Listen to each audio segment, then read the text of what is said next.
اعوذ باللہ من الشیطان الرجیم بسم اللہ الرحمن الرحیم یا ایہا الناس کلوا مما فی الارض حلالا طیبا، اے لوگو کھاؤ جو کچھ زمین میں حلال پاکیزہ ہے۔ آج کسب حلال کے حوالے سے دو چار باتیں آپ کی بارگاہ میں پیش کرتی ہیں۔ چند احادیث مبارکہ لکھ کے لایا ہوں جو آپ کے سامنے پیش کرنا چاہتا ہوں۔ رزق جو ہے، کھانا پینا، یہ ہماری زندگی میں بڑی اہمیت رکھتا ہے۔ کتنی اہمیت ہے؟ اس کی اتنی اہمیت ہے کہ بندہ کھائے گا پیے گا تو زندہ رہے گا، نہیں کھائے گا نہیں پیے گا تو مر جائے گا۔ اتنی بڑی اہمیت ہے اس کھانے پینے کی۔ جس طرح ہماری زندگی میں اس کی اتنی اہمیت ہے، ہماری روحانی زندگی میں بھی اس کی اتنی اہمیت ہے۔ اگر رزق اچھا ہوگا، حلال ہوگا تو کام بھی اچھے اور حلال ہوں گے۔ رزق حرام ہوگا تو کام بھی برے اور حرام ہوں گے۔ اتنی بڑی اہمیت ہے۔ اس لیے اللہ تعالیٰ نے حکم دیا، اے لوگو زمین میں جو کچھ ہے اس میں سے حلال اور پاکیزہ کھاؤ، جو رزق کھانا ہے وہ پاکیزہ کھاؤ۔ وَلَا تَتَّبِعُوا خُطُوَاتِ الشَّيْطَانِ، اور شیطان کے نقش قدم پر نہ چلو۔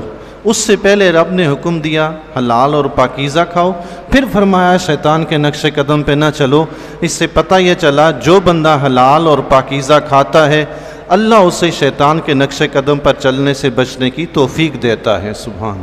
جو حلال کھائے گا وہی شیطان سے بچے گا، جو حرام کھائے گا وہ شیطان کے نقش قدم پہ چلے گا۔ اِنَّهُ لَكُمْ عَدُوٌّ مُّبِينٌ، بے شک وہ تمہارا کھلا دشمن ہے، شیطان جو ہے۔ چند احادیث مبارکہ اس حوالے سے آپ کی بارگاہ میں پیش کرتا ہوں۔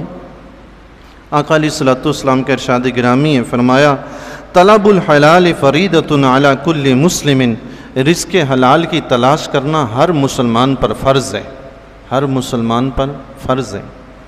ہمارے ہاں ایک بالکل ہی عجیب سا سلسلہ چل پڑا ہے کہ فقر اور اس طرف بھائی بہت زیادہ دولت نہیں کمانی تو یہ نہیں کرنا تو وہ نہیں کرنا، تو یہ دنیا مردار ہے، یہ حرام ہے، یہ ایسی ہے، یہ ویسی ہے۔ بھائی جو رزق حلال تلاش کرنا ہے وہ اسی دنیا میں تلاش کرنا ہے۔ دنیا حرام اور مردار نہیں ہے، یہ اچھی چیز ہے، اس کو برا تو ہم بناتے ہیں۔ یہ تو ہماری زندگی کا ذریعہ ہے۔ یہ بری اسی وقت ہوتی ہے جب ہم اللہ اور اس کے رسول کے احکامات پر عمل نہیں کرتے۔ جب تک ہم عمل کرتے رہیں گے یہ ہمارے لیے اچھی ہے۔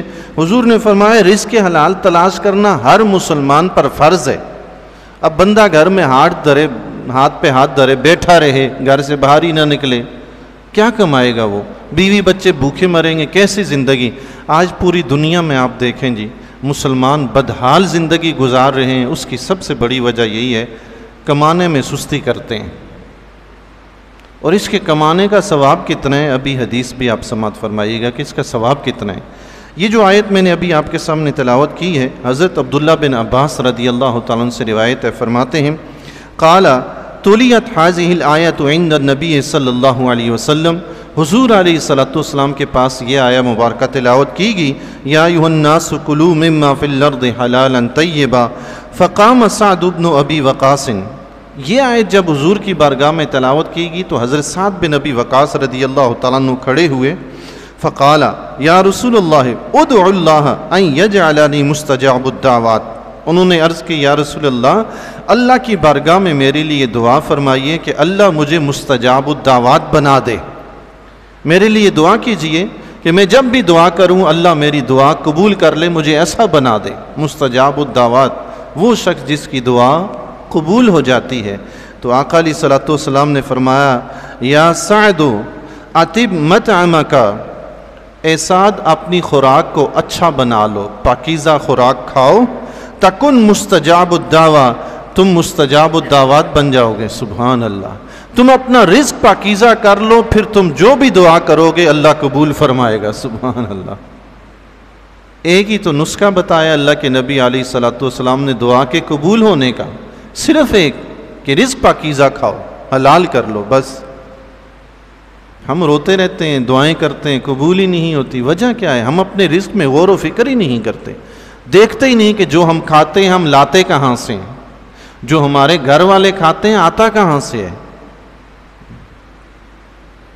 پھر فرمایا والذی نفس محمد بیدہ، اس ذات کی قسم جس کے دست قدرت میں محمد کی جان ہے، ان الرجل لا یقذف اللقمۃ الحرام فی جوفہ، بے شک کوئی بندہ اپنے پیٹ میں ایک لقمہ حرام کا ڈالتا ہے، ما یتقبل منہ 40 یوما، اللہ تعالیٰ 40 دن تک اس کے اعمال قبول نہیں فرماتا۔ اللہ، ایک لقمہ حرام کا پیٹ میں چلا جائے، اور جس کا کھانا پینا ہی سارا دن رات حرام کا ہو، اوڑھنا بچھونا ہی حرام کا ہو، اس کے اعمال کب قبول ہوں گے؟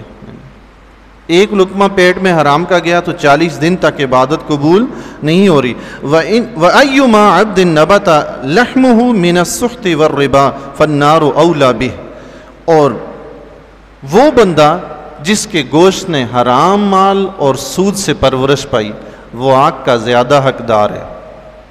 یعنی حرام کھایا، سود کھایا، جس شخص کی پرورش حرام کھا کر اور سود کھا کر ہوئی ہے نا، فرمایا وہ جہنم کا زیادہ حقدار ہے۔ وہ جنت میں نہیں، وہ جہنم میں جائے گا۔ ایک دوسری حدیث مبارکہ میں حضرت ابو ہریرہ رضی اللہ تعالیٰ عنہ سے روایت ہے، فرماتے ہیں قال رسول اللہ صلی اللہ علیہ وسلم ان اللہ طیب لا یقبل الا طیبا، حضور علیہ الصلوۃ والسلام نے فرمایا اللہ طیب ہے، اللہ طیب ہے، وہ طیب کے سوا کچھ پسند نہیں فرماتا۔ پاکیزہ چیز اس کے راستے میں خرچ کرو گے، پاکیزہ کھاؤ گے تو وہی قبول فرمائے گا، ورنہ اس کے سوا کچھ بھی قبول نہیں فرماتا۔ پھر فرمایا وَأَنَّ اللَّهَ أَمَرَ الْمُؤْمِنِينَ بِمَا أَمَرَ بِهِ الْمُرْسَلِينَ، اور اللہ تعالیٰ نے مومنین کو بھی وہی حکم دیا ہے جو اس نے اپنے رسولوں کو حکم دیا ہے۔ کیا حکم ہے؟ پھر فرمایا یا ایھا الرسل کلوا من الطیبات واعملوا صالحا، رسولوں کو یہ حکم دیا ہے کہ گروہ رسول رزق حلال طیب کھاؤ، نیک اعمال کرو، طیب رزق کھاؤ، پاکیزہ رزق کھاؤ، نیک اعمال کرو۔ اور فرمایا وقال یا ایھا الذین آمنوا کلوا من طیبات ما رزقناکم، رسولوں کو بھی حکم دیا کہ طیب پاکیزہ کھاؤ، اور مومنین کو حکم دیا اے ایمان والو جو رزق ہم نے تمہیں دیا ہے اس میں سے پاکیزہ کھاؤ، پاکیزہ رزق کھاؤ۔ اللہ، پھر فرمایا ثم ذکر الرجل یطیل السفر، پھر آقا علیہ الصلوۃ والسلام نے فرمایا وہ شخص جو لمبا سفر کر کے آئے، یہاں پاکستان سے گیا مکہ المکرمہ میں بیت اللہ کے سامنے بیٹھا، سبحان اللہ، جی دعا کرنے کے لیے ہاتھ اٹھائے، اللہ لمبا طویل سفر کیا ہے، بیت اللہ کے سامنے بیٹھا، حضور علیہ الصلوۃ والسلام کے روضہ انور کے سامنے بیٹھا، دعا کے لیے ہاتھ اٹھائے، فرمایا یا رب یا رب، اللہ کی بارگاہ میں دعا کرنے لگا۔ تو آقا علیہ الصلوۃ والسلام نے فرمایا وَمَطْعَمُهُ حَرَامٌ وَمَشْرَبُهُ حَرَامٌ وَمَلْبَسُهُ حَرَامٌ، اس کا کھانا حرام ہے، اس کا پینا حرام ہے، اس نے جو کپڑا پہنا ہوا ہے وہ بھی حرام ہے، وَغُذِّيَ بِالْحَرَامِ، اور اس سے والدین نے جو کچھ کھلا کر اس کی پرورش کی وہ بھی انہوں نے حرام کھلایا، فَأَنَّا يُسْتَجَابُ ذَلِكَ لِذَلِكَ، فرمایا جس شخص کا کھانا حرام کا، پینا حرام کا، پہننا حرام کا، پرورش حرام کی، اس کی دعا کیسے قبول ہوگی؟ اللہ، جتنا مرضی لمبا سفر کر کے چلا جائے، بیت اللہ کے سامنے بیٹھ جائے، جب تک اپنے رزق کو حلال نہیں کرتا، فرمایا اس کی دعا قبول نہیں ہوگی۔ اور رزق حلال بندہ تلاش کرے، اس کے لیے کوشش کرے۔ آقا علیہ الصلوۃ والسلام نے کیا ارشاد فرمایا، سماعت فرمائیے، فرمایا من سعى على عیالہ من حلہ، جو شخص اپنے آل و عیال کے لیے رزق حلال کی کوشش کرے، رزق حلال تلاش کرے، فہو کالمجاہد فی سبیل اللہ، تو وہ اس مجاہد کی طرح ہے جو اللہ کے راستے میں جہاد کر رہا ہو۔ سبحان اللہ، یہ کوئی چھوٹا عمل ہے جی؟ آپ صبح گھر سے نکلتے ہیں ڈیوٹی کرنے کے لیے، یہ چھوٹا نہیں ہے۔ آپ سارا دن جو آپ نوکری کرتے ہیں نا، یہ آپ کی نوکری جہاد کہلاتی ہے۔ شرط یہ ہے کہ حرام سے بچیں، شرط یہ ہے کہ نوکری میں ڈنڈی نہ ماریں۔ ہاں، دیکھنے والا کوئی نہیں تو کام ہی چھوڑ دیا، دیکھنے والا آیا تو کام میں لگے، نہیں، اللہ سے ڈر کے اپنے رزق کو حلال کرنے کے لیے دیانتداری کے ساتھ کام کریں۔ آپ کا سارا دن جہاد میں گزرا، سبحان اللہ جی، میدان جنگ میں جانے کی ضرورت بھی نہیں پڑی، جہاد یہیں مل گیا۔ یہ کوئی چھوٹا کام نہیں ہے، گھر والوں کے لیے رزق کمانا یہ بہت بڑا کام ہے۔ اصل تو کام ہی یہی ہے، بندہ کمائے گا نہیں تو کھائے گا کیا، کھائے گا نہیں تو جیے گا کیا، مر جائے گا بھوکا پیاسا. تو اس کی بڑی اہمیت ہے. پھر فرمایا وَمَنْ طَلَبَتْ دُنْيَا حَلَالًا فِي عِفَافٍ كَانَ فِي دَرَجَةِ الشُّهَدَاءِ، اور جو دنیا میں اپنی عزت بچانے کے لیے، اپنے گھر کی ضروریات پوری کرنے کے لیے رزق حلال کمائے گا، فرمایا قیامت کے دن وہ شہداء کے درجے میں ہوگا. سبحان اللہ. اللہ اکبر. اپنے کام پہ خوشی سے جائیں، اپنے گھر والوں کے لیے خوشی سے رزق کمائیں، اتنا بڑا ثواب ہے. ایسا بندہ مرے گا تو شہیدوں میں داخل ہوگا. سبحان اللہ. اللہ اکبر. آقا علیہ الصلوۃ والسلام کے ارشاد گرامی فرمایا من لم یبال من این اکتسب المال، جو شخص اس چیز کی پرواہ نہیں کرتا کہ مال کہاں سے کماتا ہے، حلال حرام کا فرق نہیں کرتا، اچھے برے کا فرق نہیں کرتا، یہ مال کمایا تو کہاں سے کمایا، اس کو اس کی پرواہ نہیں ہے، فکر ہی نہیں کرتا، تو فرمایا لم یبال اللہ تعالی من این ادخلہ النار، جو دنیا میں اپنے رزق کی پرواہ نہیں کرتا نا کہ کہاں سے کما رہا ہے، حضور علیہ الصلوۃ والسلام نے فرمایا قیامت کے دن رب بھی اس کی پرواہ نہیں کرے گا کہ اسے جہنم میں کس طرف سے داخل کرے. اللہ، رب بھی اسے کہے گا اس کو پھینکو جہنم میں.